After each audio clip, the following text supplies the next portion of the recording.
up, Videolanders? I'm Brad. I'm Ryan. I'm Spencer. And today we're going to adventure Through the sights And sounds of Jurassic Park.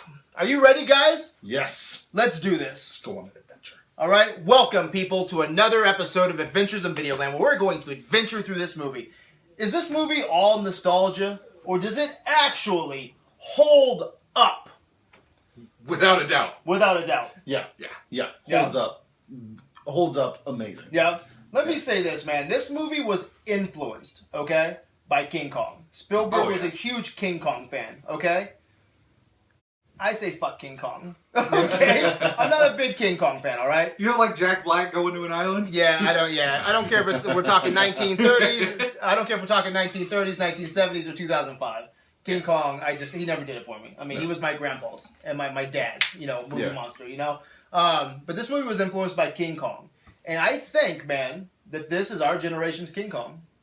I think that's safe to say. What do you guys think? I can buy that. And I think it holds up extremely well. I was kind of worried, too, because when you get into this adventure, I just did a Mad Max marathon. And the Mad Max, like as a 12-year-old boy watching Mad Max, it was the coolest shit you've ever seen. Yeah. And Mad Max is still fun. It's still cool. But, man, you notice as an adult watching these movies that there's a lot of flaws. And I did not want to go into Jurassic Park. Every time I'm going into reviewing an older movie now, lifting the veil, man, adventuring through these movies, it's like, oh, man, I know I'm going to find a lot of stuff. And I did. There is a lot of inconsistencies in this movie. Yeah. But, I'm biased. There's some movies that it just doesn't matter. But, man, wow, you talk about just a fun movie from beginning to end. You talk about just putting you in that magic spot, man. What was your initial reaction after watching it here recently? Well, mine, I was not really surprised, but I was relieved at just how well put together this movie is. This movie is like just a perfect adventure summer movie construction. Yeah. I mean, everything's in there, and the pacing is so perfect. There's, you could say there's some dull moments, I guess, but really, it seems that every several minutes you're introduced to something new. Yeah. So it never really gets old. And I was amazed at just how again flawlessly put together it is. Yeah, I think it's Spielberg at his best. And just a fun note, man. When he was doing this, he was also doing like pre-production work on Schindler's List. Yeah. Because they came out the same year. Two phenomenal, I'm talking Lifetime movies. If any of us here could direct one of those movies, you know what I'm saying? I'm done. Wow. Yeah, exactly. He put both those together. In a year. Yeah. It blows my mind. So, yeah, man. I mean, what was your initial reaction after watching it? So, I, by all means, should hate this movie. Because I don't have a lot of, childhood memories, but I remember getting grounded from pizza because I cried during the raptor scene towards the end of this movie. Damn. And my parents had to take me out of the theater, so I got grounded from pizza as a 7-year-old. Yeah. I'm pissed. 7-year-old. No, I don't. What, 90... What year is it? 90... This is 93, so I was 6 years old, yeah. Holy shit. Man. Wow. Yeah. It's a hard knock life. We better stop. We'll get picked up off of... they'll take us down from YouTube. They'll take us down. They had Jay-Z playing. But no, I'll go back to this movie every couple of years. This is one of my movies that never gets old. Yeah. The cool thing, why it's such a masterpiece for me, it takes so many genres and just chops it up into one movie. Agreed. Yeah. And what's so amazing, though, is everything is on display here. When you want to talk about the bringing in the art department, from that to camera techniques from Spielberg, on top of his game. I mean, if you want to talk cinema and some of the purest shots ever, that T-Rex scene is just in the pantheon of scenes ever constructed. It's just beautiful. What are some of your thoughts on just, art department, man? Sound design. Sound design, oh my God, man. Bringing in John Williams for the score. We don't give enough credit here on Adventures to the sound design. We always say, the sights and sounds, but sometimes sounds gets overlooked, and sound is the heartbeat of a movie. And I want to make sure that we get that clear today that, man, this movie, it's just, wow. It's that's all you can say, man. Wow. On both the soundtrack side, because John Williams is the man. Yeah. You could put whoever else you want behind him, but no one's going in front of him. But then I was reading a lot of like back news stories today, and like from the sounds of guitar strings under the hood to make that plucking sound, and just the menagerie of animals into these dinosaur sounds. Yeah. It's just insane. Yeah. But they sound so natural. Yeah, I buy absolutely 100%. That's what a T-Rex sounds like. That T-Rex roar is in my head forever. Yeah. I don't care if I'm pooping my pants at 80 years old. Right? You know that. And then just the introduction to T-Rex is so beautiful on screen. Like I read that Spielberg wanted us to experience T-Rex for the first time through the car, like through the car window. Just not popping up T-Rex, bam, he's here. Right. But to kind of give that claustrophobic feel, you know, where you're just in that car. And it works so perfect, man, that dinosaur coming down, like looking in the car, flashing the light in the eyes, and the pupils dilates, man. It's just amazing. Yeah. And to think, that thing right there, I was watching the mechanics of T-Rex today. It blew me away. You know, and we're all, I think, you know, fans of Mad Max. I think that you love it more than everybody here, right? The new one? The new one, yeah. Oh, yeah. And I'm not going to take anything away from it. I love it. I have some issues with it. But, man, movies like Mad Max and this right here, they need to be talked about because, man, the practical effects is something. This movie is 20 years old. Yeah. And man, I think some of the Transformers movies look worse than Jurassic Park. Oh, yeah. Way worse. You know, way worse. And it's like, you know, movies like... Michael Bay almost directed this movie. Oh, my God. Can you imagine that? Tim Burton was on the list. Michael Bay was on the list. I want to talk about that a little bit, like, you know, the what if, factor. But, yeah, man, to come up with, like, you know, the practical effects of Fury Road or this dinosaur here in Jurassic Park, it's the things that movies, I think, should be made out of. Because this movie's going to... Man, it's going to last for years to come. T-Rex looks so phenomenal. It's like this 12,000 to 15,000 pound, you know, latex and hydraulic creation. You know why everybody looks like they have the wow factor? Yeah. Because they do have the wow factor. I would be terrified. Being on set with that thing. Yeah, can you imagine like Michael Bay directing this, be like this giant like green sock coming down? You know, be like, I'm not getting what I want from my actors. How about you build a fucking dinosaur? You know, like Spielberg. You know, that's how you make a movie. What do you guys think, man? Are you with me on that? Absolutely. There's, I'll say this real quick. The CG holds up really, really well. And I was surprised too. I really was. There's only one or two shots where it's like, oh, okay, but there's nothing bad. in this movie. The one that I think stands out the most is probably the is it called the Brachiosaurus? The Brachiosaurus, the very first one when they're coming in the Jeep and it's walking by. The first dinosaur we see. Yeah, to me is probably the worst shot. Yeah, and I'm not a cartographer or a meteorologist, so I kind of get my dinosaurs messed up. All right. So don't, whatever. The Talosaurus at the beginning, the Brachiosaurus, whatever it is, that thing right there could be the most offensive shot, but it's not that bad for 20 years old. Oh, yeah. It's not bad at all. And one of the last, when the herd's turning and you're getting a close shot of these things. Sure. It looks bad, but for that tight of a shot, it should look 10 times worse. And the thing is, I mean, they're moving quick. Yeah. This is something that every filmmaker can still learn from this movie is it's shot selection. Yeah, shot selection. When to do CG. Yep. He's like, if we're going to get super close, we're not going to do it. Yeah. There's so much. Like, if you were to break down this movie on how to become a filmmaker, you could learn so much just off of Jurassic Park. This is a film school right here. If you look into the making of this movie, you have everything from stop motion. Stop motion was at the beginning of this. Like, they were going to do stop motion, and then Spielberg wasn't sold on it, so they used the stop motion for computer-generated effects as a template for that. And then they moved into practical effects through Stan Winston. Building, I mean, dude, until this movie, we've never seen a 12 to 15,000 pound anything. The closest thing you got to was like amusement parks. And they didn't even have anything that was advanced as this. People come in, they're like, you want to do what?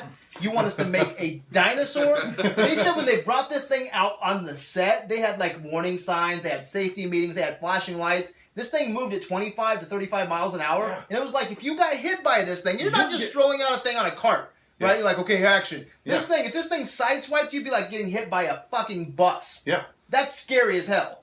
Which is what's so amazing. Do you see how close this thing gets to the actors? Wow. They are right there. Yeah. It comes when that T-Rex comes into the car. Yeah.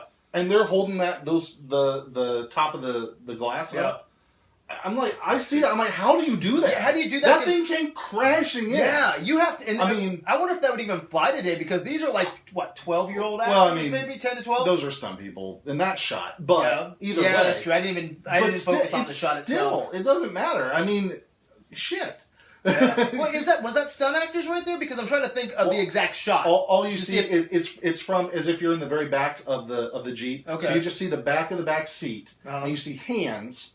Like here's the seat, hands, glass, T-Rex. Okay. I was trying to think of the exact shot and seeing what we see in that shot. But man, just they said that during the production of the movie that I think it was like 12 to 15,000 pounds, but there's a lot of hurricane weather. Okay, so the thing got soaked. And it was even heavier than the 12 to 15,000 pounds. Right. Okay, and then they were like blow drying it off with blow dryers, trying to bring it down. But they said Kathleen Kennedy said like during the shoot that it would just turn on out of nowhere because it was like messing up because it was just fried. See, this just holy shit! This is too much. Oh my god, can you imagine? Poltergeist got a T-Rex. Oh my god. Gotta go. But 20 years later, I mean, latex and practical effects, man, leaps and bounds, right? But it still looks fantastic. Oh, There's not one bad dinosaur, in my opinion, from a practical effect in this movie, or even from a CGI effect. What do you guys think? Yeah, no, I can't. Right on board. There's one or two raptor shots that are CG puppets or what? Puppets. Yeah, even the puppet. There's it's the kitchen scenes. Well, I think one's in the kitchen. I don't know. Really, the only one that comes off as kind of funny fake to me is when the I can't remember his name. The gamesman. Yeah. The hunter or whatever. Yeah, he's when he gets attacked and the raptor finally jumps on him, you can tell it's just this. It doesn't move. It's just connected to him. It's just a big rubber thing that he's shaking behind some leaves. Whatever. That's it. That's honestly, I'm pretty sure that's it. Yeah. Yeah, I think it's just such a crowning achievement in filmmaking in general. Something I wanted to talk about was it took me out of the movie for the longest time, and I'm glad there was I told him I'd give him some props today. But Joel, he's a Videolander. He posted today the solution to one of my problems. I had a big problem where you make it to the T-Rex paddock, right? Yeah. And there's a goat that comes up, okay? Or they have the goat chamber. I forget. Is there an actual goat? It's a cage that comes up from the ground. Okay. And then the T-Rex is there, right? And then later on in that scene, the Jeep goes over the side, and you can clearly see that there's level ground here. Yeah. And then in the next scene, the Jeep goes over. It's this huge drop-off. Right. And I'm like, man, the goat just came up here. I'm like, okay, I don't like being, like that reality check, like, oh, fuck, I'm watching a movie, right? And that's where they put me. And I'm like, man, and this is one of the best scenes in movie history. Oh, yeah. And now I'm rethinking all the, I'm stuck here.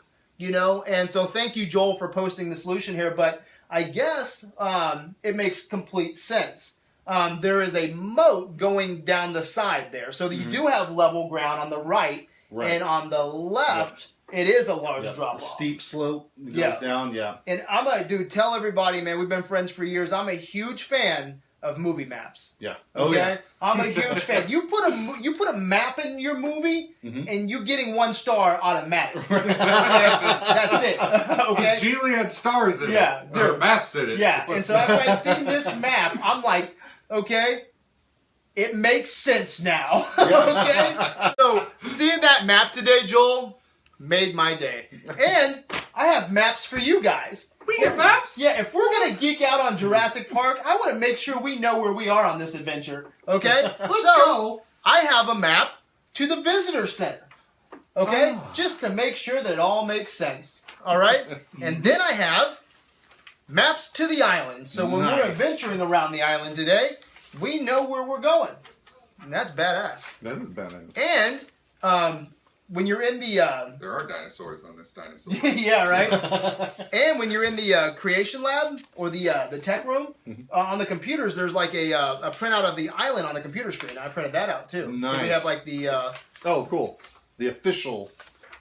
I've never known so much. Yeah, I know, dude. So I'm here looking up all this Jurassic Park, and I feel... Okay, and testament to the movie, I feel the whole time that I know where they are without looking at the map. Okay, I understand that they're going from, because they go from the visitor center to the spitters, okay, and the spitters aren't there. Yep. And then they go to the Tyrannosaurus or the Triceratops, right? Oh. Or they make another stop. They hit the T-Rex first.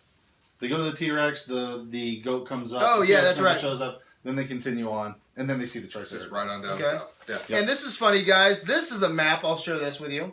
This is a map there That's the best that map I I've started seen. with. Okay, I was drawing this out. It looks like a Rorschach. I was drawing this, right? Mom. And I was geeking out so hard. I was like, I gotta know where we are on Jurassic, on Isla Nublar, right?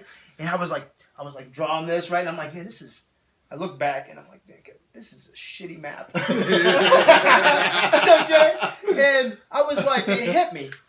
All right? It hit me, dude. I'm like, this is 2015. Surely there's a map on the internet. So I was like, piss on that. Okay? So just to show you, it's not It's not I bad. got the design. Movie quality. Yeah. What if this just pops up on the screen? Yeah. So, hey, Spielberg, if you need a cartographer, Or a meteorologist. yeah, Tell me which I'm your dinosaur man. is Yeah, exactly. Or if you just need a good kick in the ass. I think he does at this time. Mm-hmm. Hey, real quick, let's just move. Let's move tracks for just a second. We'll get right back on this, okay? You brought up a good thing. What I love Spielberg, man. He's one of my, I would say, top 5 directors of all time, Without a doubt. without a doubt. Yep. Now, by saying that, okay, I've had a problem with Spielberg the last decade. You guys don't like Lincoln? I was not a fan of. Daniel Day-Lewis is my... Yeah, My man. the reason I have a huge problem with Lincoln is the star power, man. Yeah. I love Daniel Day-Lewis. I don't have a problem with Daniel Day-Lewis. I thought he knocked it out of the park. JGL? Man, you have bringing him in, Sally Field. Yeah. You have who else is in that? I man, think that just Sally stands Field out? kills it. But yeah, JGL's the one that's kind of like... Yeah, Oh. and it's just like, man, I've seen Spielberg do that Yeah. better. So I'm not a big fan of Lincoln. So you like Lincoln, okay? Oh, yeah. So let's say, okay, you like Lincoln. What was his best movie next to Lincoln then? Oh, I don't even... What's before In it? the line. Tintin, War Horse. Horse. No. Yeah, exactly. He's done What did he do right before Kingdom of the Crystal Skull. Mm-hmm. You know. Oh. So and those I were haven't heard of that one. Is it good? yeah, War of the Worlds. yeah. War of the Worlds was around that Guess time so. too. So that was right. Yeah. Well, you know, because he just does two. He does a summer and a serious one. Yeah, So it most of was the War time. of the Worlds in Munich. Yeah, that year. yeah. And then he did So. something with Minority Report as well, like back to back. It might Yeah, have he did been- Minority Report. And, Yeah, and I'm a fan of Munich. I love Munich. Yeah, Munich I think, was really good. Yeah, on a like a first viewing, I don't think Munich is amazing. But again, he didn't use that star power. I mean, he did use Daniel Craig. Okay. Yeah. Exactly. You know, whatever. And he used what's his name? The guy who played Eric Bana. Eric Bana. Yeah. Yeah. And he doesn't do a lot. So you go back there, and it's it's your Hollywood Oscar bait. Okay, Yeah. It's your Oscar bait movie. It's still good. Yeah, it's still good. Yeah, I love it. But on the second and third viewing, man, I remember just like watching this movie, and I think it's just perfect directing. I think he's got just the format down for his movie, man, and he just knows every beat that he's hitting. So that was 2005, I think. Yeah. Okay, Munich. That was the last. And Tintin, I think, is garbage. Yeah. Yeah. But take Jordan. Do you care about what he did on the Wizards? Oh yeah, no. Exactly.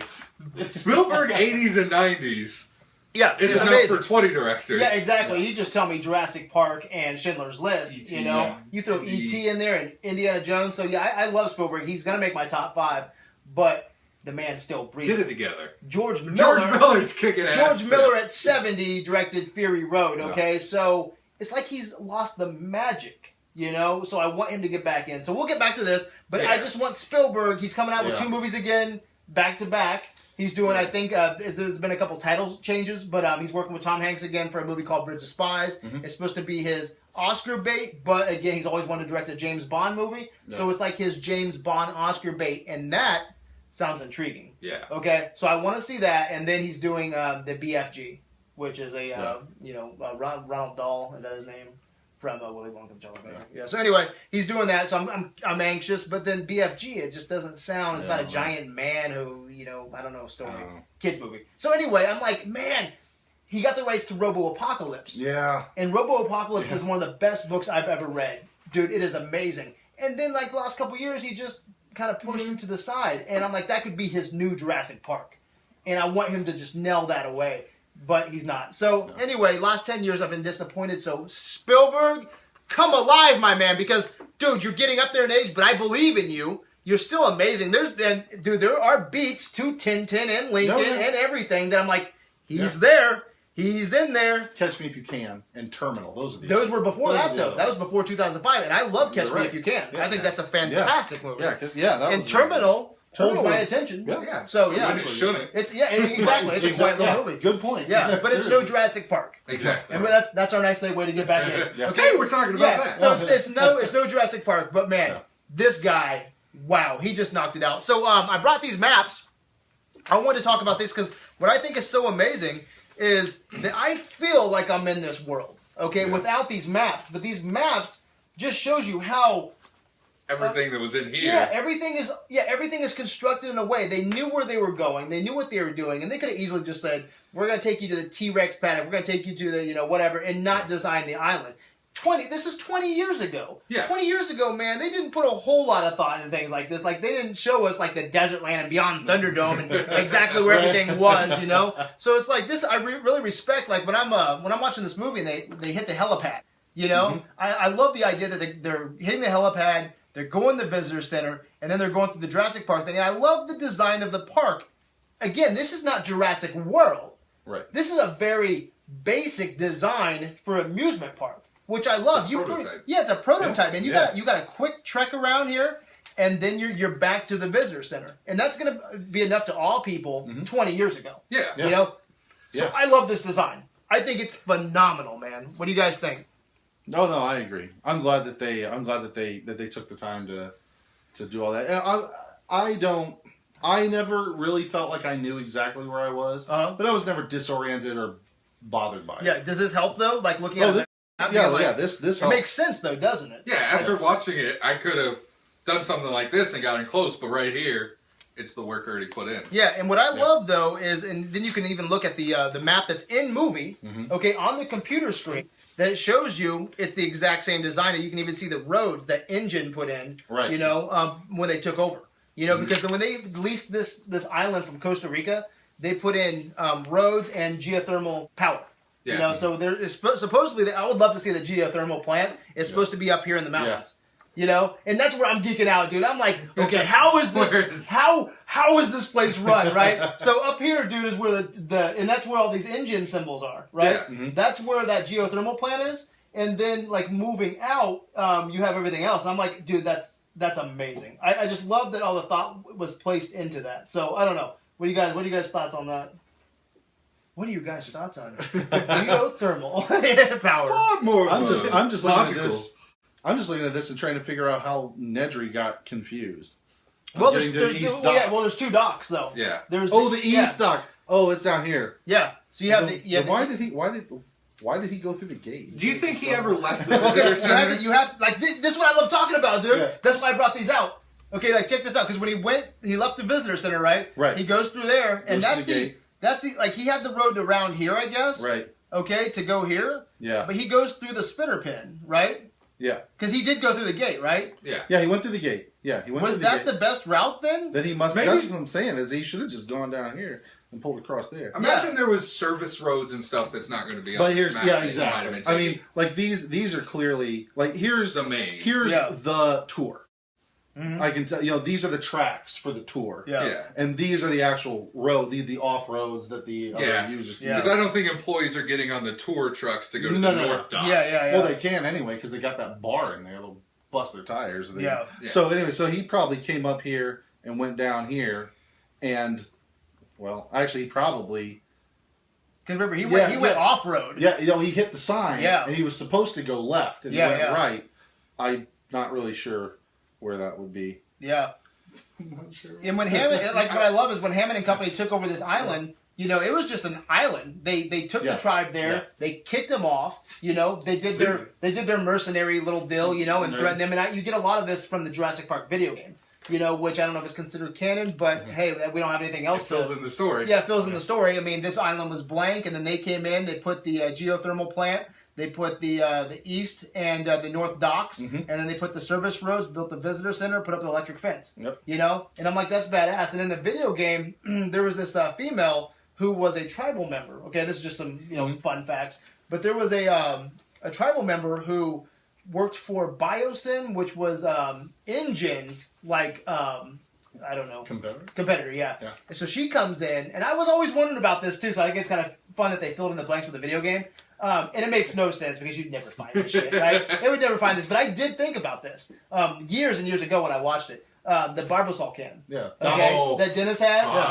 Like that Barbasol can's out there somewhere with all this DNA in it, you know? And she was sent in by Biosyn, to extract that Barbasol can. So I think that would have been, kind of fun for a video game. I don't even know what system that was released on, but I don't know. I geek out on movie maps, dude. I geek out on movie maps. Yeah.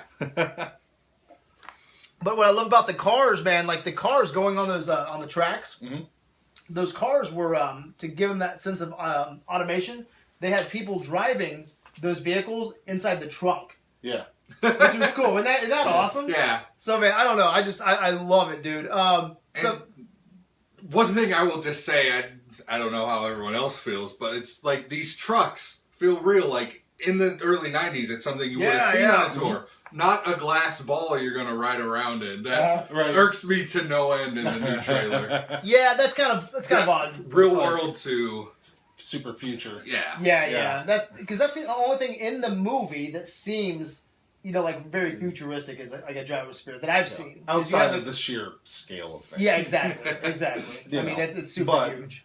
But yeah, no, I agree with it. Yeah. So what do you guys want to talk about some of the character? Like I have the map for the visitor center, which is no big deal. The reason I printed that out was because I think it's very interesting that the garage and the maintenance bay is underneath the visitor center. Yeah. Which I think is kind of fun. And there was a deleted scene of the trucks coming up from underground. Okay, yeah. So that's awesome, man. I wish it was there. I wish it was there. Yeah. Real quick, let's talk about deleted scenes though, because there's two deleted scenes that reminds me of like current George Lucas and current Spielberg. Yeah. Okay. There's a deleted scene where they were supposed to be like riding a Triceratops. Yeah. The kids. And what I think of?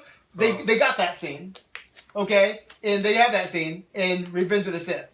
Okay? when Anakin's like it was on top of the poop. Yeah. The poop cow. Was that Revenge of the Sith? Yeah. No. It was episode 2. Was that episode 2? Yeah. I'm glad that wasn't Revenge of the Sith. That pissed me off because I like Revenge of the Sith quite a bit. But surfing on top of a piece of shit. Yeah. So I think they took that from like the deleted scenes and put it in Star Wars. George is like, I know what I'm gonna do. Yeah. That deleted scene from Jurassic Park. Remember when we had the kids on the dresser? Yeah. We couldn't do it because of technology, but now we can. Damn it. And then there's another scene where. Like the T-Rex, I can totally... Sometimes, man, lack of budget, lack of technology, I think is what made these classics, man. There was a scene where the T-Rex was chasing the kids, through a waterfall and, like, down a river. And I just think Hobbit.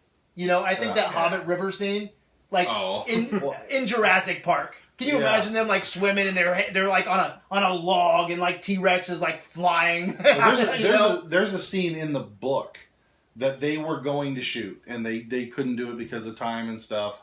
And the David Cope, I don't know how to say his last name, the screenwriter, he was kind of glad that it was cut. I'm super glad it was cut. There's a scene where Grant and I think both kids are in a raft, and they go down a river, and the Tyrannosaurus chases them, or swims at them.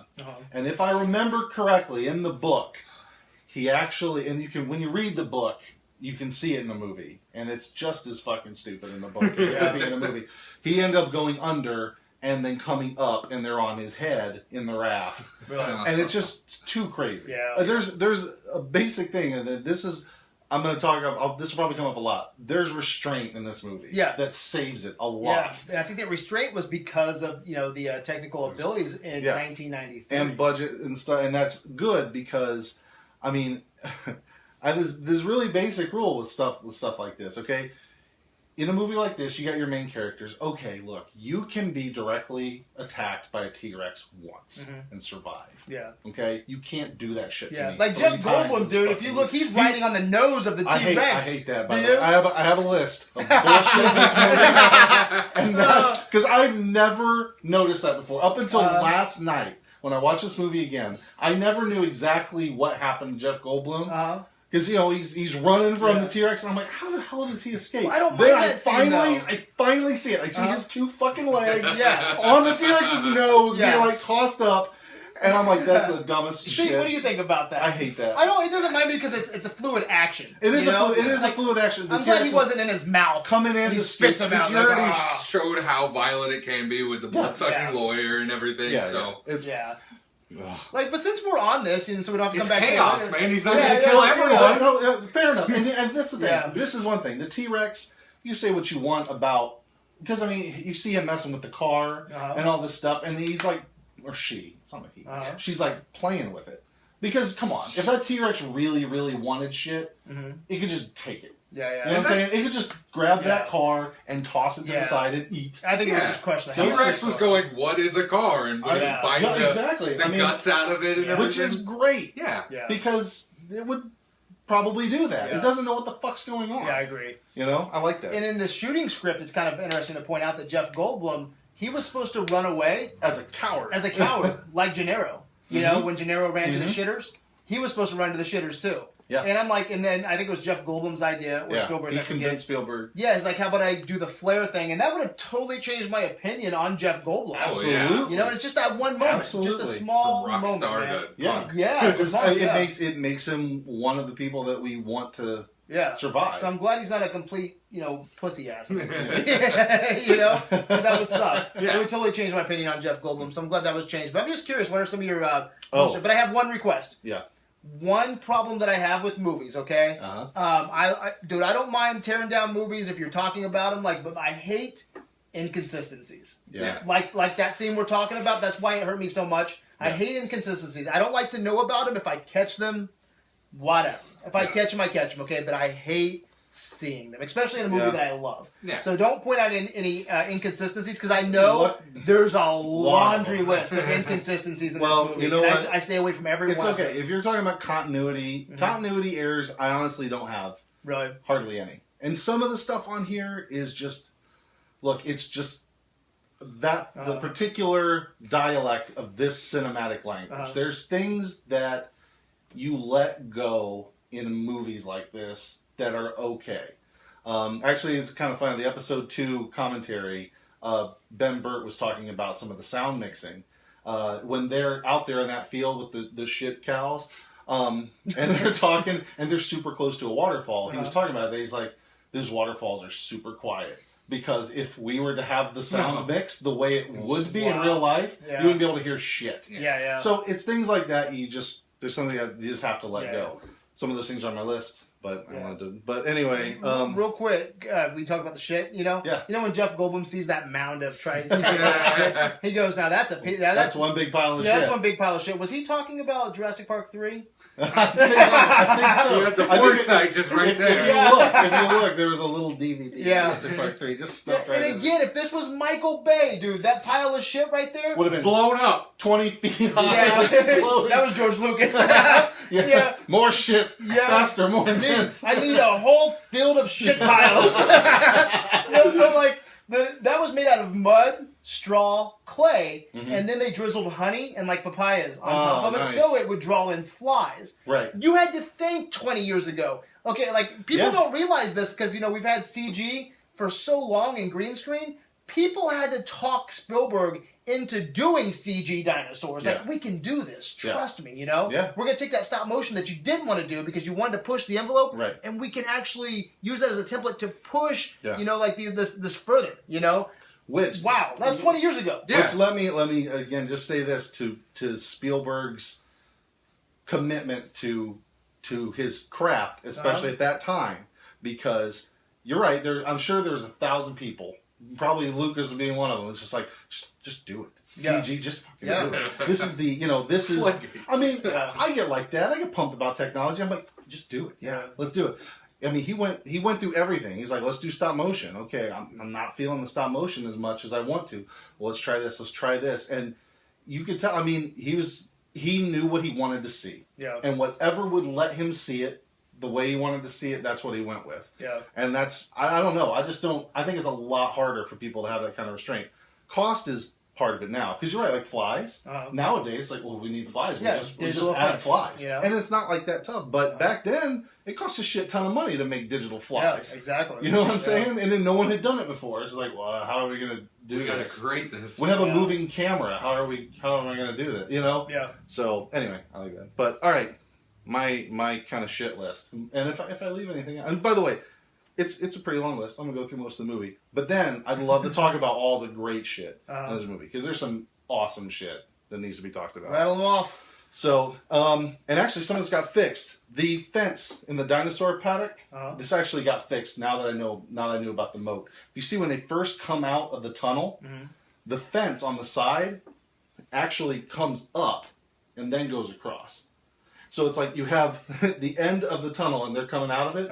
And the fence, there's no fence here. Yeah. It's like open space leading up, and I'm like, the dinosaur can just fucking walk right around the fence. So that fucking they even lose the tunnel later too, which pisses me off. Well, yeah. Don't forget they're going backwards. Yeah, but there's no tunnel like. Oh, they're not the same. Yeah. So anyway, that got fixed because there's a big cliff there, so you don't need a fence. We locked them up finally. It took 20 years. Here it is, Ian being hurled by T-Rex. Yeah. And not eaten. I was like, what the fuck? Okay. I think that's some good motion though, don't you? No, it's fine. It's fine. I think that's in the action. I can get down with that. I get that. T-Rex is coming and he's swooping down. It's just really lucky. Whatever. Chaos. Yeah, chaos. Who knows what will happen? Fixes everything. Yeah, exactly. Of course, everybody. The flashlight. What the hell was she thinking? And the inability to turn off a goddamn flashlight. That scene, dude, with the flashlight pisses me off. That's one of the most frustrating, even when I was like 12 watching this. I know these are kids. However old. But that's the most frustrating. Why? Your most basic human instinct would not be to grab a goddamn flashlight. I don't think my kids would do that.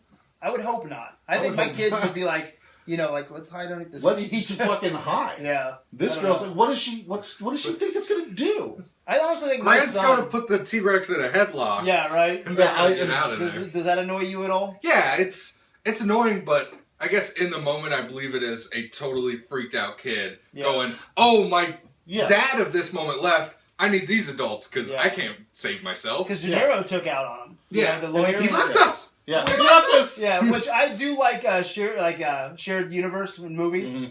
I wonder, this movie came out in what, 93? 93. Okay, Die Hard 2 came out in 92. Okay, and I think Die Hard with a Vengeance was 95. I'm saying right now, okay, that Gennaro there, the lawyer, I think he's Holly Gennaro's like uncle from Die Hard. Oh.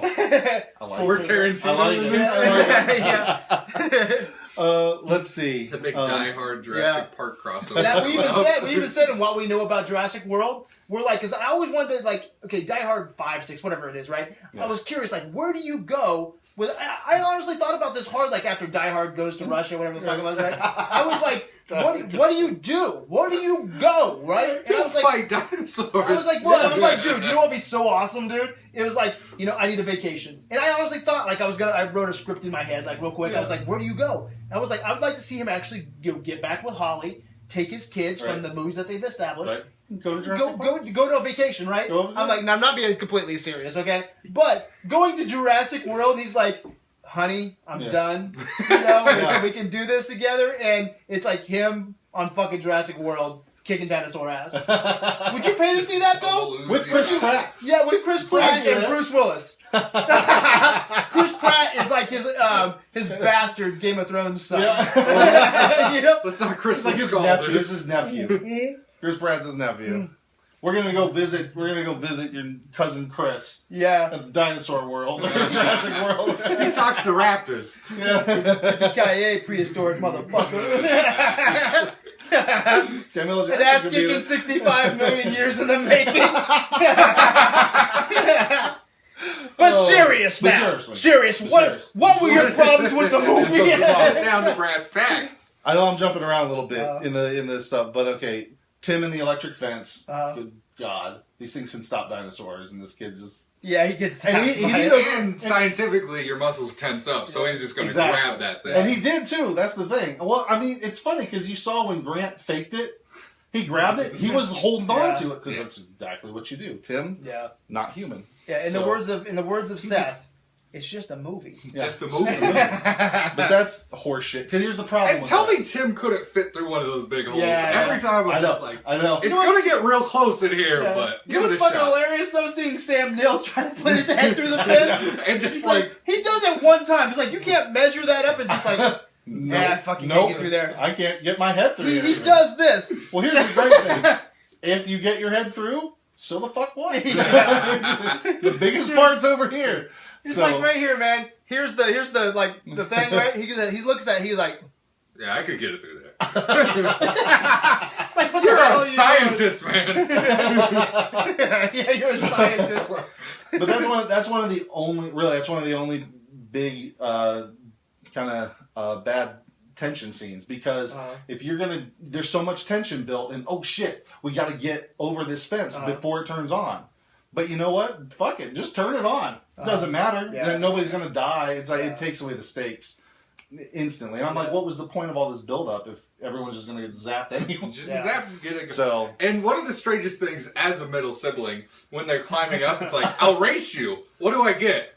Pride? Just like, like, my brother would never be like, oh, I'll think better of you if you beat me. You know that lunchbox in the cafeteria? I want that. I want some JP merchandise. You know? But shit. Okay. So you had some issues. I had some major issues. These aren't even the... Yeah. It's a Unix system. I know this. Oh, it's Flight Simulator OS. I could not believe that. Fucking Flight Simulator. It's funny because the thing about it is we see a whole bunch of other computers before this. They're all command line driven. You type it in commands. Keyboard. No. This one is, again, fucking MS Flight Simulator 2.0. That's funny. And it controls the whole goddamn park. You're going to pay enough people to do my job to click these things that are clearly labeled. By the way, that's got to be the slowest way to get anything accomplished. I need to turn on some lights. Hold on. Click, fly. Click, fly. Lights on. Fuck that. I hate that. Dude, Dennis, though, the guy who runs like the computer programmer, that dude... See, okay, we've all had our bad moments in life, right? We get a little greedy, get a little crazy, right? Now, Dennis, though, I think we could hang with Dennis. I think Dennis could hang with us. Dennis was funny. You know why? Dude, if you look on his computer screen, he's watching Jaws. He's a movie lover, dude. He's a movie buff, right? He's got Oppenheimer hanging from his computer. Did you see that? Oppenheimer, which, if you guys don't know, Oppenheimer helped create the fucking atomic bomb, which is a nice little shared story here with, you know, what Hammond's doing with dinosaurs on the park. You know, kind of fun. Not as bad, okay? Still. So I think, but he's fun, man. He got a little greedy, okay? He's clearly got a sense of humor. Dude, and I love, when he gets that Barbasol can. He's excited about being a fat-ass James Bond, dude. He's like, whoo! He's like, he squeals. It's a high moment. Dude, that was great. That was great. I love it, though, man. He's like a fat-ass James Bond. He's like, are you kidding me, man? So I can keep this cool for like 36 hours or whatever. He's like, oh my God. And honestly, he's really funny. I mean, I thought he was great. I love the scene where he's going to actually steal the embryos. And he's like, do I know anything? I'm gonna. I thought I was gonna go up there and then maybe I'll just get something to eat. I've had a lot of sugar today and just wanted something salty, so I thought maybe I'd go. It's like that whole thing is brilliant. I thought that was perfect. What's up with being dick to dinosaurs? Like, I watched a little bit of Lost World already, and this right here is like, he was like, when I come down, I'm gonna run your ass over to that the spitter, and he's like, just to puff his own chest up so he doesn't piss his pants right there. But he's like, I'm gonna come down, you dumb bastard, and then he's like, in Lost World, he's the like, reason you're extinct he electrocutes that dinosaur, and it's like both those guys, get killed pretty violently by dinosaurs. So maybe these dinosaurs are intelligent, like they know that you're throwing them down, like you're slamming them. Maybe they should try a relationship based on respect. Yeah, maybe they should. So, let's see. Oh, actually, speaking of Nedry, the only sound moment that I hate in this movie, when he's up at the when his vehicle's stuck and he falls down the waterfall, there's a slide whistle sound. when he slips. He Really? goes, whoop. I was like, Yeah. really? That's the sound design 20 years ago. Somebody Squib that in. Yeah. put that in there on purpose. That's And it. I was That's the like, stuff I don't want to hear. But you know what? That's Three Stooges moment. Yeah. But that's the movie shit I'm talking about. Yeah. That's the shit that you just let go. It's Yeah. subconscious. You're not supposed to even notice it, really. No. But it's there. And there's something about movies though when you're having fun. Like, dude, I'm like probably the biggest I don't know, movie hater. I probably am, dude. I hate on a lot of movies. I really do. I do a top 10 list every year, and sometimes I can't even find 10 movies that I love. Yeah. You know, and it's like this movie here has a lot of shit that I crucify most movies for. Yeah. But it's just something about this movie. It's that John Williams score. It's the practical effects. Yep. And you just have a blast with this movie. This movie is just fun. We'll rattle a few more. I've only got like 3 or 4 more. Okay, correct those. All right. So this is so small. The falling ladle in the kitchen. That is my one. No, that is my thing about this whole movie. He goes hit the kitchen at the end. Yeah. When they're moving around the kitchen, he goes and backs up against the spoons. And the ladle's over here. The ladle's perfectly fine. Then out of nowhere, boom, boom. It just falls. He falls for no reason. Stops all the other ones, like silence, and then I didn't even notice that. And it even twists. It goes. Yeah. Damn. So it makes sense how it falls off the hook, but there's no what made reason it for twist? this thing to move. and again, it's one of those things they need that. I mean, it's funny because it's a great beat. Yeah. It's a great moment. I wish that there was a reason for it. Give me a tiny reason. That's the only one that is my That's thing funny in that this was like movie. one of your big ones. Yeah. And dude, if I was that kid hiding, right, and bringing down that thing, like screaming, I guarantee the dinosaur would run over there, right, and would look and be like, look right at me and boom, just snatch me out of there. I don't doubt that the dinosaur would do that, but I'm going to say this. That is a ballsy move. Yeah. That is balls all day, because that dinosaur is going to land right next to you. And you got to get out of that fucking thing. Yeah. So, because you see her, I mean, the dinosaur's just like, and she's getting out, and I'm like, damn. Yeah. I would never try that. and dude, the camera techniques and just the shot selection there is classic Spielberg. Oh, yeah. What he does there, he does in War of the Worlds, and he does in numerous other movies. Like, that is like just top Spielberg moments right there, where you have the cat and mouse. Yeah. And that's why I love Catch Me If You Can so much. It's a cat and mouse movie. He's like the perfect cat and mouse director. But he does the same shot in War of the Worlds, where you have the raptors, they're going around, they're searching for the kids, they can't find them, and then they move from area to area to area. Yeah. In War of the Worlds, it's the same thing, where the aliens come down, they're looking through that room, it's that raptor moment, and then Tom Cruise grabs his daughter, goes to the other side, comes in, he makes a sound, and then takes out the thing. But it's just classic Spielberg. Yeah. He is the master of that. I love seeing that every time he pulls it up. It's another movie too. I think it's in Minority Report. I can't remember, but he does that same shot. I love when he does that shot. So yeah, oh yeah. And then I've got 2 more things. Okay. I guess 2.5.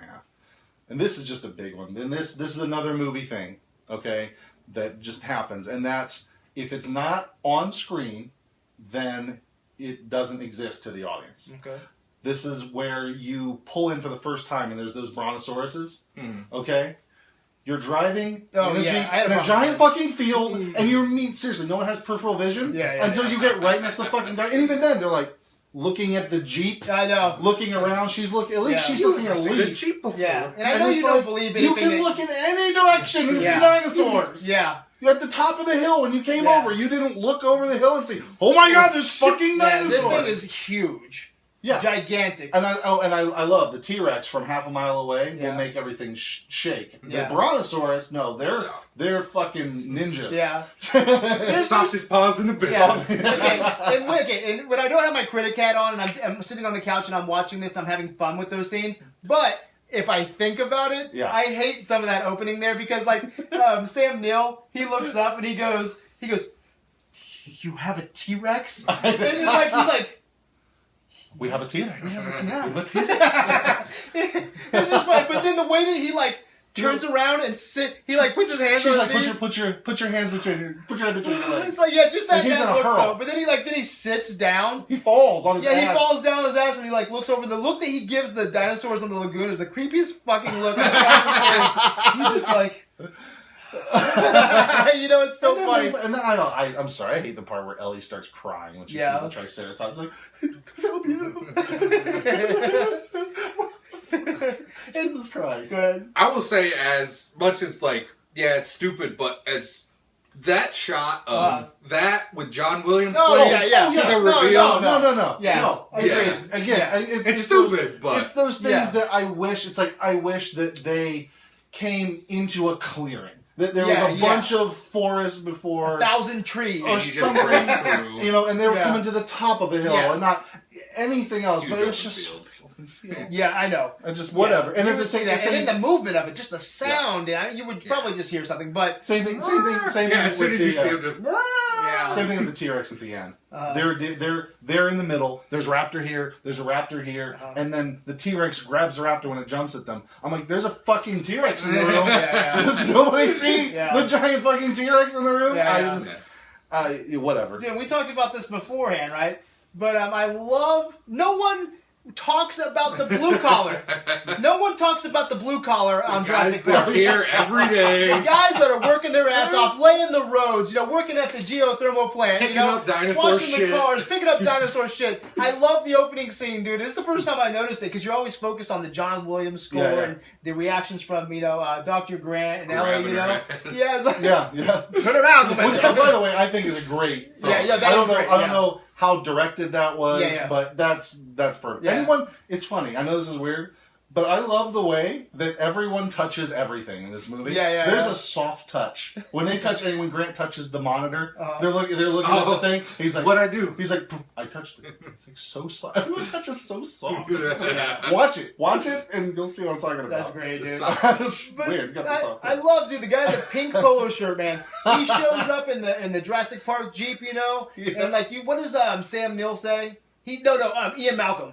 He says something when he sees the dinosaur for the first time. He goes. He's looking at it all, and the score's calming down, and he goes, "John, you crazy son of a bitch, you did it," or something like that. You did it. And then that guy with the pink polo shirt, like he's like got the big shades on and the Jurassic Park hat. He just turns around like. Did you fucking do what? What did he do? What? He's just got like this petter-ass like grin on his face. He looks real fucking weird, dude. I'm just like, man. It's like, why is that such a weird thing to say? This guy, okay? Dinosaurs. You get used to anything, right? Yeah. He goes to work, he clocks in 8 to 12 hours a day. All he wants to do is go home and watch Lord of the Rings or something, right? He wants to go home and watch Game of Thrones, and you got this guy that's never seen a damn dinosaur before, It just cracks me up. The best one, in my opinion, is the guy that's with the Triceratops when they get there. He's supposedly a doctor. Yeah. And Ellie, who's, by the way, is a paleontologist. Yeah. So her thing is plants. Yeah. She starts diagnosing the fucking dinosaur. And she goes, I know how dinosaur eye dilates now for no reason. She goes, her pupils are dilated. And the guy's response is, really, they are? I'm like, the fucking doctor! Yeah. What are you doing? Like, he's playing on his cell phone before the show. Funny. I was like, this is a guy. Fucking shitty cell phone. This is a dude that's out here, and I bet you anything that before they showed up, he's out there going, what the fuck do I do? What the fuck do I do? Yeah. I have a dying Triceratops. I don't know what the fuck to do. I'm gonna get fired. I'm gonna have to go home. Yeah. Dude, I love that practical effect too. I guess they dug a hole in the ground and had like 3 people like underneath the belly of that Triceratops. To push it up. Yeah. So awesome, man. So awesome. Amazing stuff. And then my last thing. Real quick, because I'm thinking about this. Yeah, Can I say something? I've been stuck on this since we talked about Dennis. Yeah. Okay, running the the technical area. It's so funny because at the beginning of this movie, John Hammond tells Dr. Grant and Ellie that I think he's taken them because he has a great judge of character. He's like, I can tell instantly about people. It's a gift. Yeah, like you that. couldn't tell shit about Dennis when you hired him. Yeah, He's such a lazy ass, man. And that, like, open about it. He's like, I hate my job. Yeah, I would say he's a poor judge of character on many levels. Many levels. You got 30 dudes working in the lab, but and spared no expense. But I've got one IT dude. One dude. They're gonna run the whole damn park. That's funny, dude. Oh, that's great, dude. Watching Jaws. All the ice cream, all the fish, all this. Dude, he's watching Jaws and jerking off every moment. He's drinking. Dude, he's got a Jolt on top of his computer. Oh, yeah. He's watching Jaws, jerking off to porn and drinking Jolt until it's time to leave. That's what the other guys want to do. The guys that are Samuel L. Jackson watching it. Yeah, he's smoking. I love that. He's just smoking. Hold on to your butts. He's like smoking cigarettes, man. That's hilarious, man. And then if this was done today, Samuel Jackson wouldn't have clocked out. You know? No, yeah. And I think we didn't even see his death scene either. No. You know, so that's off screen. Samuel Jackson, but. What was your last thing, man? Actually, I'm going to do two more really short ones, and this is just again like the no peripheral vision and stuff like that. The no big thumps when the brontosaurus are walking is again just the inflection that people give. Like the digger when the lawyer shows up, who talks like that? He's like, Grant's like me. Yeah, he's a digger. Yeah, yeah. The hell is this like Dex in fucking episode 2? Yeah. They're cloners. Yeah. You know what makes it though? I don't know what it is, and see if you guys agree with me. That opening scene there, connected with the scene that you're talking about. The opening scene where you have Muldoon and his friend dies. He's holding onto his hand. Yeah. Which one? The way that guy gets killed, like he gets pulled in, lift it up. Yeah. Okay, like a raptor's gonna tear you to shreds, not like lift you up there and then you know, pull you in. I just don't get that. Well, I can't figure out how they move the cage. Yeah. They move the cage. Like, how did the raptor knock the cage backwards? Unless, never mind, it probably ran back. Yeah. I didn't even think about that. It ran and hit the back of the cage. Yeah, probably, but still, it still looks odd. It looks movie. It does. It looks very creature feature again, which is great. When you're doing it in that Spielbergian way, that opening scene combined with the scene that you're talking about with the rising music and then just you're going on an adventure kind of feel, you know. And then he has those floodlights in the background blinding you. It's almost like his version of like J.J. Abrams, lens flares, spotlights in your eyes, and it's just that. But it's so. I don't care what they're doing, man. It just looks Spielberg. It's so much fun. Yeah. It does. It screams. Indiana, you are in your Doesn't it? Do you get Indiana Jones feel from the beginning scene with the music and the him looking at that? Yeah, you can imagine Indy showing up. Yeah. You guys can't get it done. I'm gonna get this. Yeah, well, just the atmosphere, how it's directed, it reminds me of Raiders of the Lost Ark, just with the lights and the shadows, and just how the scene's constructed. It reminds you of. You can tell that the guy who directed Raiders of the Lost Ark. Directed Jurassic Park. No, you're right. That very opening scene, that was movies. Yeah. To me, I'll tell you what, when the Universal, when it starts off and it's just, and the Universal thing starts up, I'm just like, holy shit. Yeah. I'm fun. I get to this day, I get so pumped when that starts. But So, all right. So there's that, and it's, the same thing with the voices. Like when Grant's sitting on the ground and he's like, how did you do this? And he's like, he whispers, he's like, I'll show you. I'm like, you fucking feel it. But again, I get it. That's just the language of this movie. And I understand that. That's fine. No epilogue. I'm kind of bummed, but there's no epilogue. I get it. Kind of. That, honestly though, the ending feels like, it's more like a horror or creature feature ending. Because those just end. Yeah. Adventure movies typically don't end, and they do, but there's something. But there's no epilogue. I don't necessarily count it as a bad thing. I just find it an interesting choice. But the single biggest problem I have with this movie that I can't forgive, and there's no excuse for it, is the scene where, what's her name? The girl is running the flight simulator. Is it Lex? Lex is, running the flight simulator, trying to get the systems back online. Grant is holding the door. Ellie goes to help.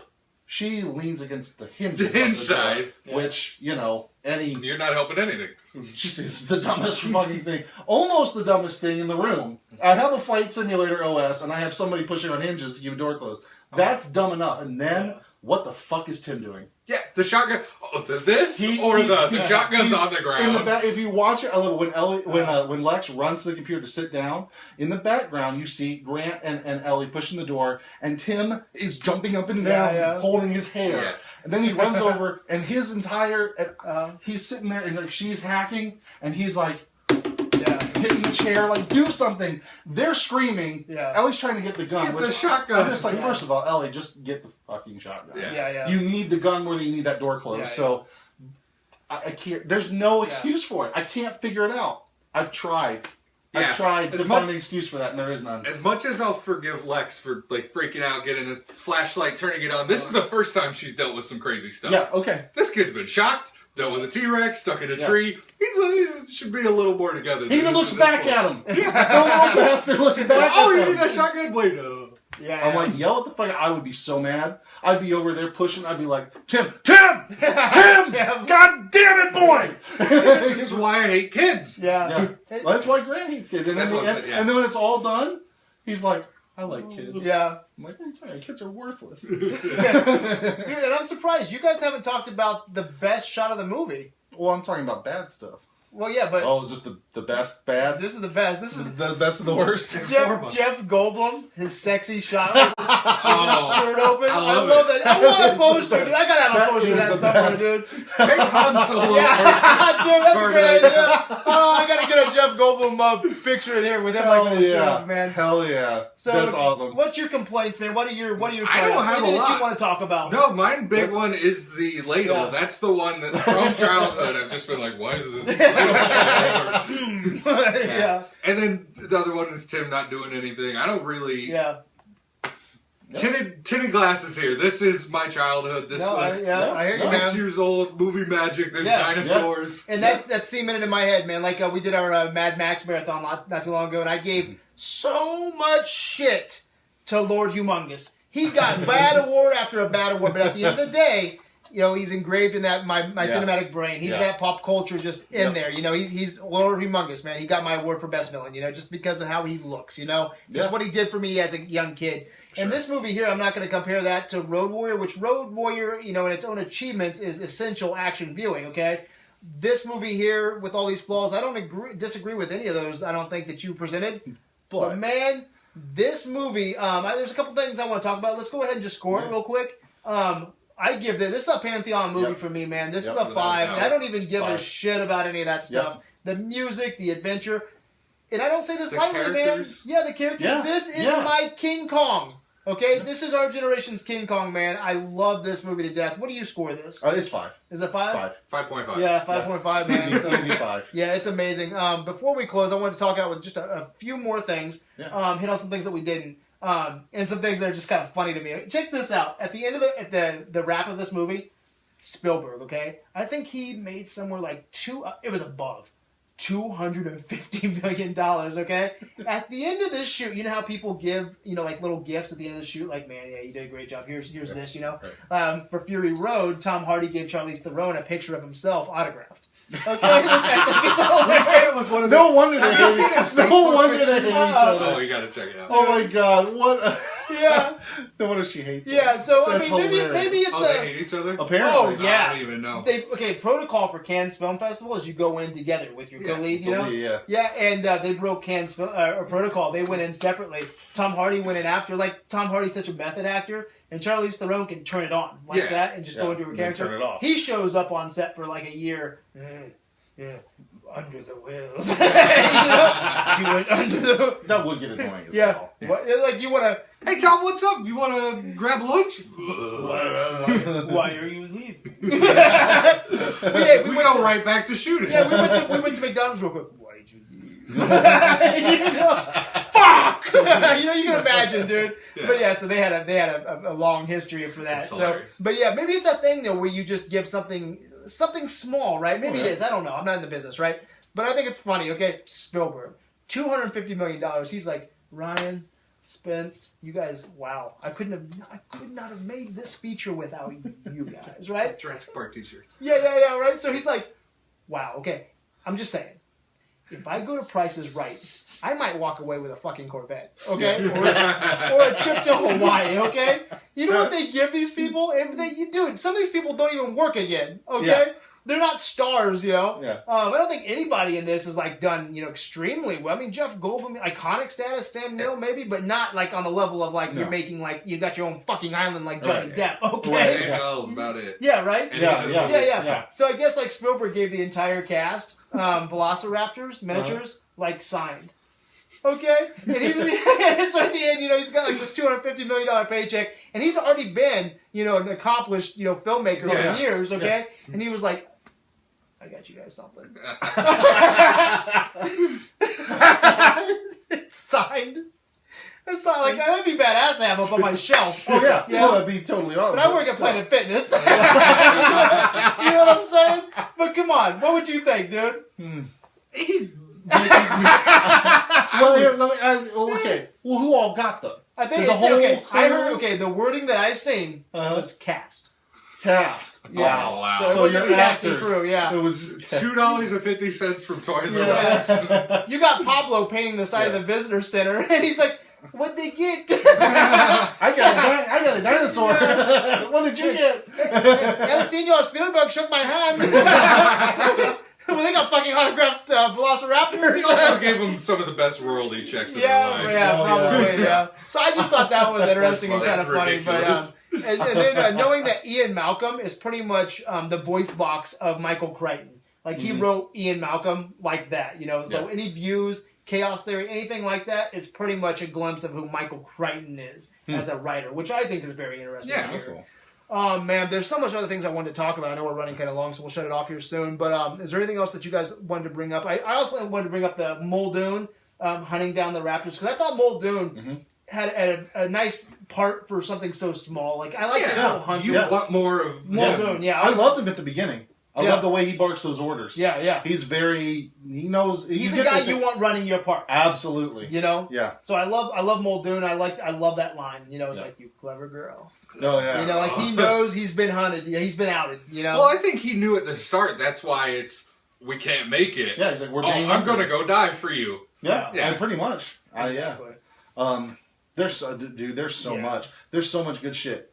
This is history. If you're making a movie, you go to Jurassic Park 20 years ago, because this movie, man, it did so much like Star Wars prequels, man. George Lucas seen what they could do with dinosaurs, and he didn't do the prequels until years later, but he knew right then that there was hope for Star Wars prequels, you know, because he's seen what they could do. Like, I think they filmed that Triceratops scene I was talking about with the kids riding it, but it just looked like piss, you know, like they didn't have the I mean, that's how long ago this was, man. They didn't have motion down to where you could have a full scene of someone riding a Triceratops, you know, fully. So, and it's just insane, like, how iconic this movie is. You see that DNA strain. Dino DNA! Oh, I want to talk about that. It makes you smile. I love it. Mr. DNA?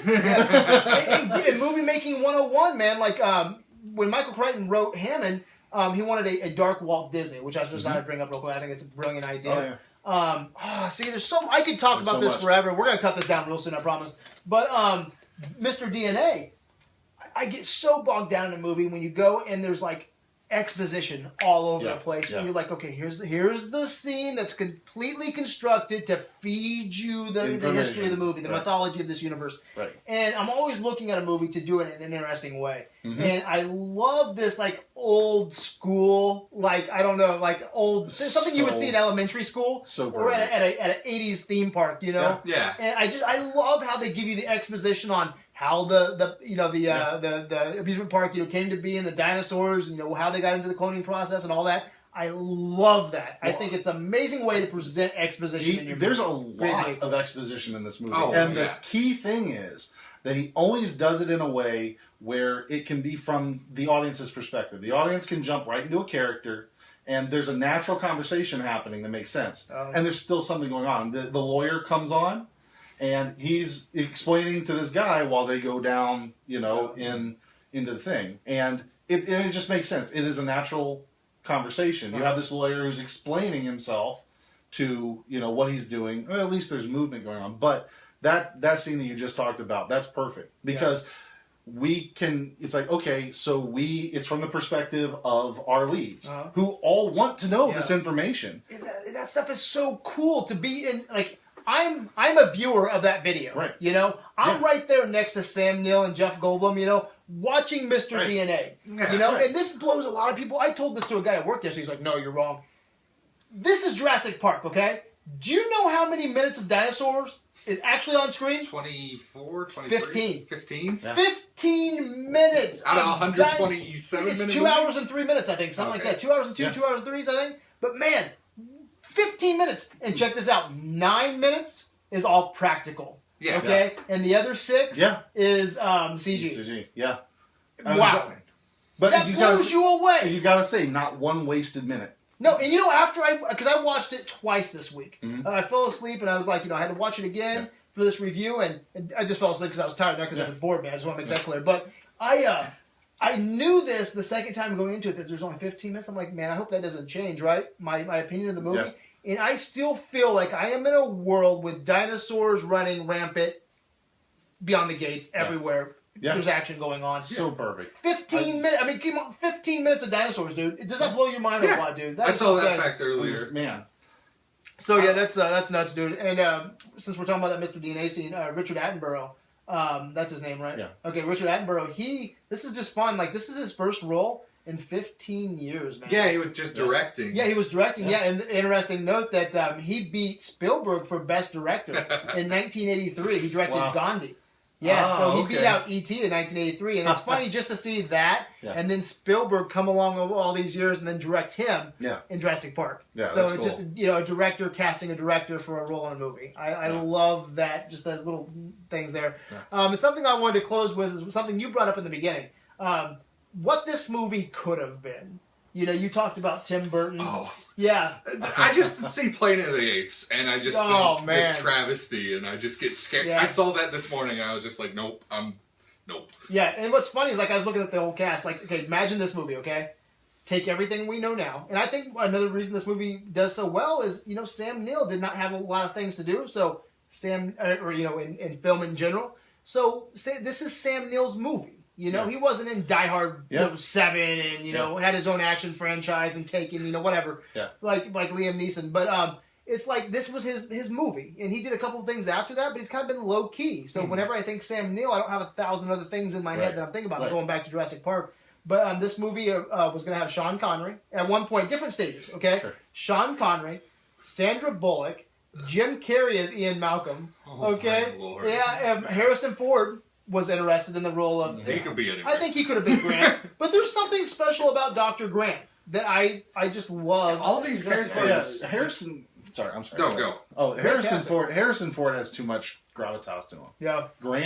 Grant seems so much more... I would love to see Harrison Ford scare the little kid in the first scene. Oh, okay. That'd be great. And Richard Dreyfuss was the other one.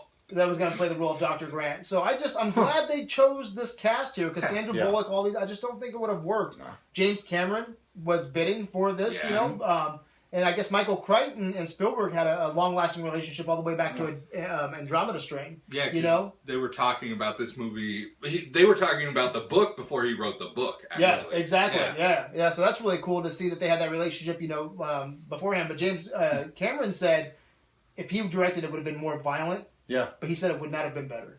I love that quote. I was going to say, because Cameron is about the only other person that I would say could probably make a good movie. Yeah. I would get that when I hear it, I'm like, I'd be kind of excited to see that movie. Maybe old James Cameron. Well, that's what I'm saying. Old James Cameron. Yeah, absolutely. Yeah. So, man, this movie just could have been completely different, But even the merchandise in this movie, supposedly anything that you see in the movie, it was like hand in hand that you could buy. You could have bought it in real life. So I think that's pretty cool. So I actually want to, after this, try to go find some Jurassic Park stuff and see if it's in the movie. See it all over. Yeah, but man, so we gave our score. Is there anything else you guys want to say in closing remarks? Favorite scene?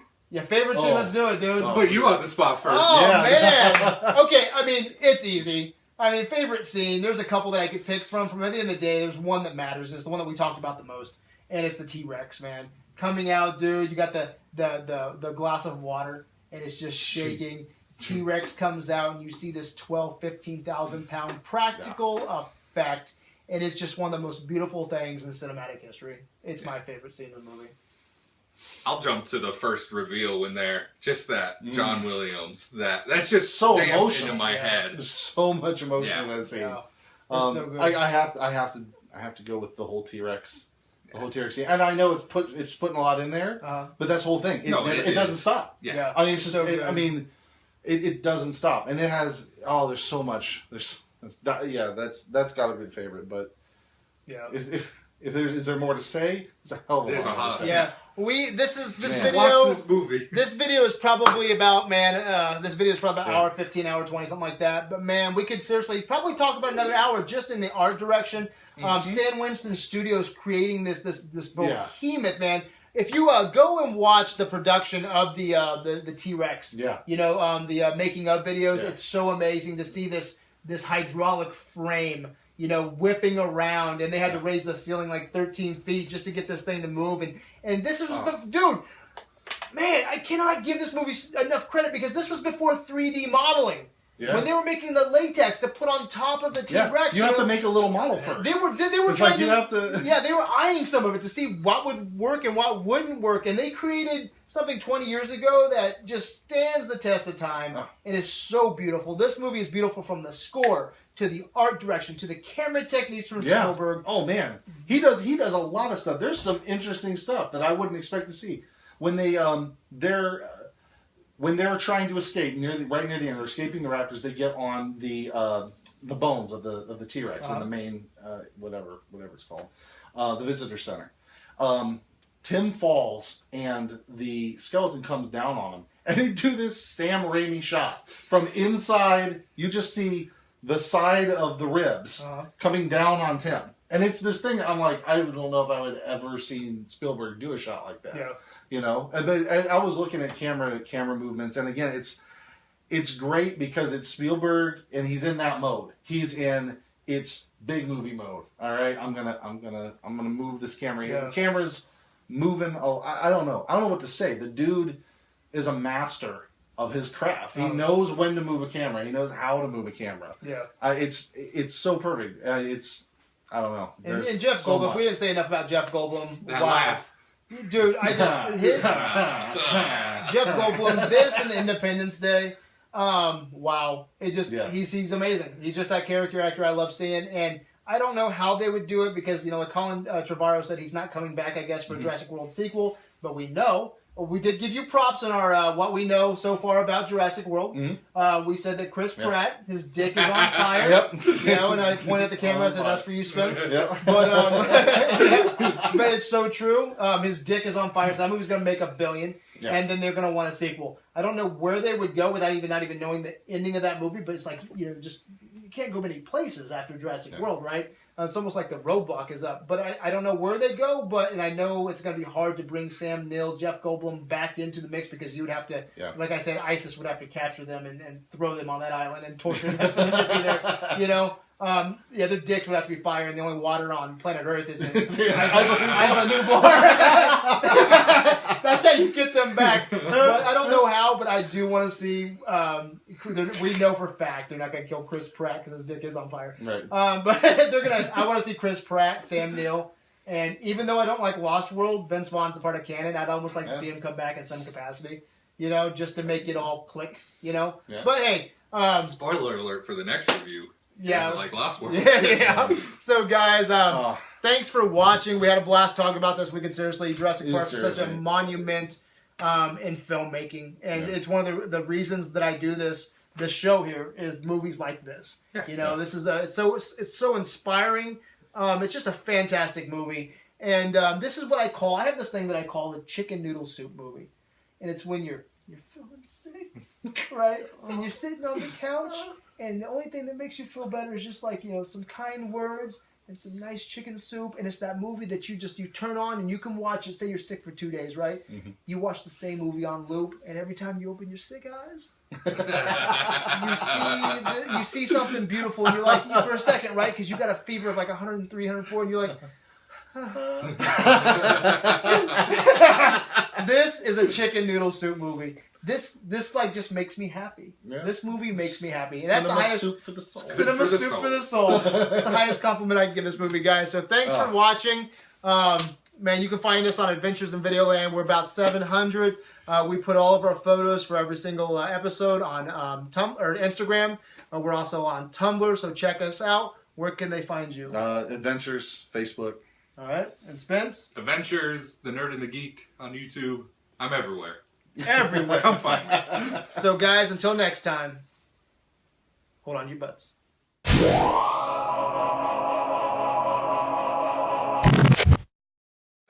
adventure through Jurassic. Okay. I've been messing with something different on the intros. Mm-hmm. We all pull our dicks out. Alright. Alright. This is complicated. Can we dry run this? And then dicks out. Okay. Wait, dicks out at the end? No, on 3. We gotta pull, I gotta pull my dick. Do we have time for that? Yeah, we do. Definitely. I want to say, hold on. I got so much stuff I want to say. It's just going to come out like, you know. I like the movie. Do you like the movie? I like dinosaurs. That's awesome. Dinosaurs are my favorite. Alright, What's your favorite? I like the Stegosaurus. I like the Talosaurus. I like the Tyrannosaurus. The Shortosaurus. I like the Shortosaurus, the Talosaurus. I'm gonna tell everybody I'm not a meteorologist. I am no meteorologist, so. 2. What's up, Videolanders? I'm Brad. I'm Ryan. I'm Spencer. And today we are going to adventure Through the site. God damn! I thought you were going to say through the... What's up, Videolanders? I'm Brad. I'm Ryan. I'm Spencer. And today we're going to adventure Through the sights and sounds of Jurassic Park. Are you ready? Are you ready, friends? Hold on to your butts. Oh no, like, welcome to Jurassic Park. That's pretty good. That's not bad. So guys, we're gonna go through this movie. We're gonna tear it up because we think this movie sucks. This is No. awful. Razzies out the ass. Yeah. What's up, Videolanders? I'm Brad. I'm Ryan. I'm Spencer. And today we're going to adventure through The sights and sounds of Jurassic Park. What's What's up, people? Welcome to another episode of Adventures in Videoland. I don't even know who I'm talking to. Who's out there? Steve. Steve? Buscemi? Steve's out there. John Hammond's not out there. No? No. Oh, he's Richard out. Attenborough. He's out there. He's in heaven He's now. in heaven now. He's in African heaven. Watch it. He's in the big blue Montana. Okay. Last one, guys. We'll start off. What's up, Videolanders? I'm Brad. I'm Ryan. I'm Spencer. And today we're going to adventure Through the sights And sounds. of Jurassic Park. Was that bad? I don't know bad? what that Sounded like was. Dracula. Well, Of Jurassic okay, Park. won't you send us off then? Well, give That's us fine. your Jurassic Park. Okay. Well, let's say, let's do, is this throughout the sights and sounds? No, you're supposed to do the Richard Attenborough. Oh, Richard. Welcome to Jurassic. Oh, is that his name? Yeah. I forgot his name. Okay, one more and that's it. Sorry, so that's fine. What's up, Videolanders?